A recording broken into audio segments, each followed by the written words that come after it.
Most people think that microdosing is about escaping. The truth is, it's about engaging with life more deeply.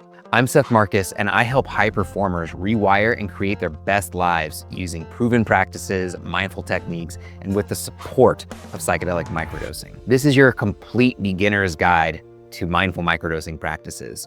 We're going to go through education and best safety practices, how to start your regimen, common misconceptions, why people microdose in general, and most importantly, how it can help you and how to source responsibly. My personal journey with microdosing started when I was recovering from my cancer diagnosis. My body was ravaged, I was completely depressed, and I found myself in this new rebuilding period where I didn't quite know who I was and what I was doing with my life. But I knew I needed a spark. I started working out, I started getting back into my journaling, my mindfulness practices like meditation and breath work, and I decided I was gonna try this new novel practice of microdosing, taking small sub-perceptual amounts of psychedelics for enhanced creativity, cognition, and uplifted mood. It was during this time that I found this new spark in life. I found myself finding more interest in my creative acts. I found myself more uplifted and ready to get back into working out, more energy throughout the day, but more of just a presence and an appreciation for what was going on around me. Whether it came from my near-death experience with cancer or with the help of my mindfulness practices, the microdosing really helped me slow down and become more aware of all the beauty that was in my life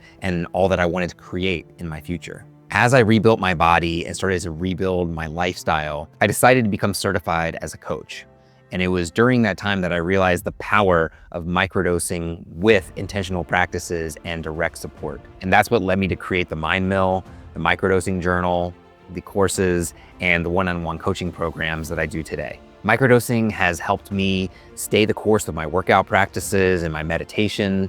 It's helped me become more creative and write more music in my personal life. It's helped me with my relationship with my partner and with my business. It's been an amazing tool that I utilize to propel my lifestyle to that of great success. It's not a fix-all, but it definitely can help me become more present and pleasant in my daily life. So what is microdosing? Microdosing is about taking small sub-perceptual amounts of psychedelics for increased cognitive benefits and better emotional regulation. Rather than a deep dive, which can be incredibly profound but also potentially destabilizing, microdosing is a process where you're taking these small dosages multiple times a week to see gradual shifts over time. I like to say it's like braces for your mind. In coordination with healthy habits like mindfulness, breath work, journaling, and working with a coach, these habits become lifestyles, and the microdosing really helps facilitate that neuroplasticity, the changing of your mind to help you promote a better lifestyle. It's not about getting high, it's not about escapism, it's about tuning in and taking control of your life. From my experience, microdosing isn't an intoxicating experience, it's more uplifting. I've been debilitated by alcohol before or cannabis. This is not about getting high, it's about enriching your life. Common reasons for microdosing are navigating mood support, working with anxiety and depression, addiction management, improving relationships, focus and clarity, engaging in creativity, and rewiring the brain. For me, it was about reclaiming my life's purpose. What was it all about after my cancer diagnosis? And this really helped me understand that it's about the presence, it's about the beauty of every day. And how can we bring our own creative force into our daily lives and become the creators that we all are. And for my clients, I've seen amazing transformations from getting off of alcohol and SSRIs, revitalizing relationships with themselves and with their loved ones, improving their daily lifestyles, getting back into the gym, getting back into their mindfulness routines, journaling again, writing new music or creating new art. It's really helped them empower themselves into healing from within. Microdosing isn't a cure, it's a tool, and you are the medicine. So let's talk about the common mistakes that people who are new to microdosing make. There are 6 to focus on. The first one is treating it like a supplement rather than a practice. Guys, these medicines have been used by our ancestors and by civilizations longer than we can even comprehend. These are very, very special substances and they should be treated as such. If you throw it in with the rest of your supplements, it kind of loses its purpose. It's just another supplement like fish oil or vitamin D or your magnesium. Take a second and recognize that this is a powerful medicine, and it also is designed to help us heal from within. So take a minute and be intentional when you're microdosing. The next big mistake is ignoring the legality and proper sourcing of these medicines. Right now, many states are beginning to decriminalize and introduce a regulated psychedelic market, but you should still be very clear on what your state and your jurisdiction's legal framework means. And when you're sourcing these medicines, be sure that they're tested for purity and reliability. You want to be very clear on the dosages and the quality before you're ingesting any of these products. The third mistake is taking too much or taking it too often. I always recommend 2 to 4 times per week in the lowest dose possible. I tell my clients, if you don't feel your microdose on your first time, that's good. That means that we can titrate up from there and you can find your perfect dosing, because everyone is different and everyone has a different reason for why they're coming to the microdosing practice. It's important to find your own regimen, your own protocol, and learn as you go, starting low. The fourth big mistake is skipping the ritual and the intention. Like I said earlier, this isn't a supplement.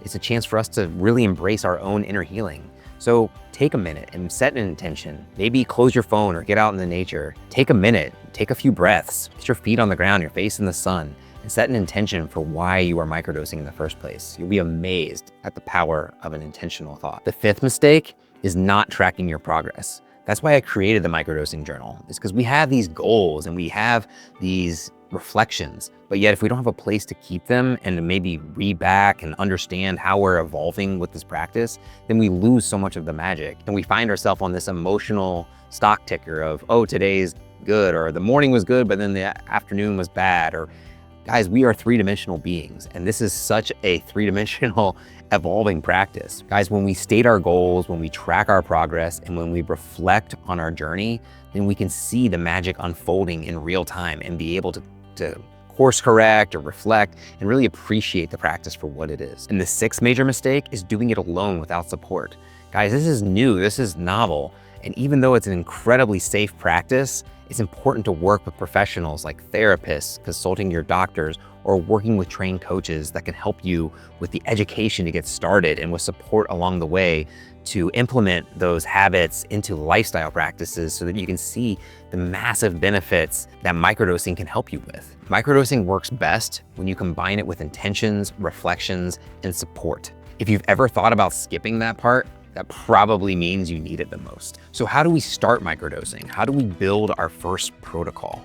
Well, I say it to every single one of my clients, and I'll say it again, start small. You can always titrate up from a low dose, but this isn't about getting high. This is about tapping in. So start low and see how it affects you in real time. I recommend 2 to 4 times a week, not daily. It's important to set goals and understand why you're approaching microdosing.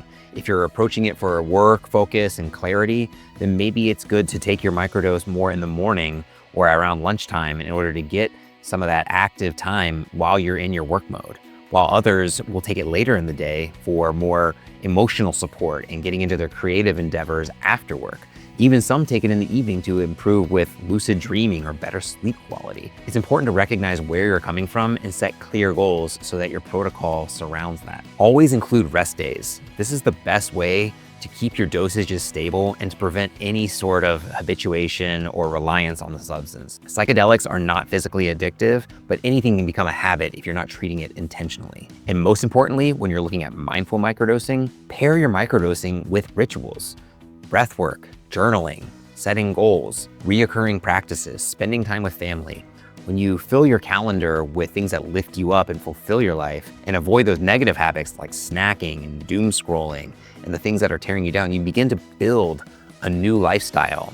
And microdosing can really help with that. But it's so crucial to pair your microdosing practice with a lifestyle regimen that resonates with you and your best self. Now let's take a second and talk about what microdosing feels like. People feel clarity and uplifting and increase in the appreciation of life. My best days on microdosing, I feel like my genuine self, not like someone I'm trying to be. The most important part of a microdosing practice is integration and mindset. I like to tell my clients that microdosing is the oil for your machine, but you still need to fuel it and conduct it in the way that is best in line with you. You are the captain of the ship. Microdosing is just the spark, but it's up to you to build that fire. That's one of the many reasons why I created the microdosing journal, to help people learn the tools for success that can help with the microdosing practice. These tools have helped millions and millions of humans become their best selves, whether it's just tapping into your breath, creating a prayer practice, expressing gratitude, journaling, setting goals, creating habits and routines. These are common practices that can radically change your life if you apply yourself.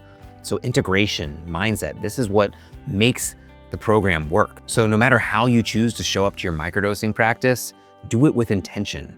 Recognize that this is a very important part in you learning how to heal yourself and to become your most creative, abundant version of you.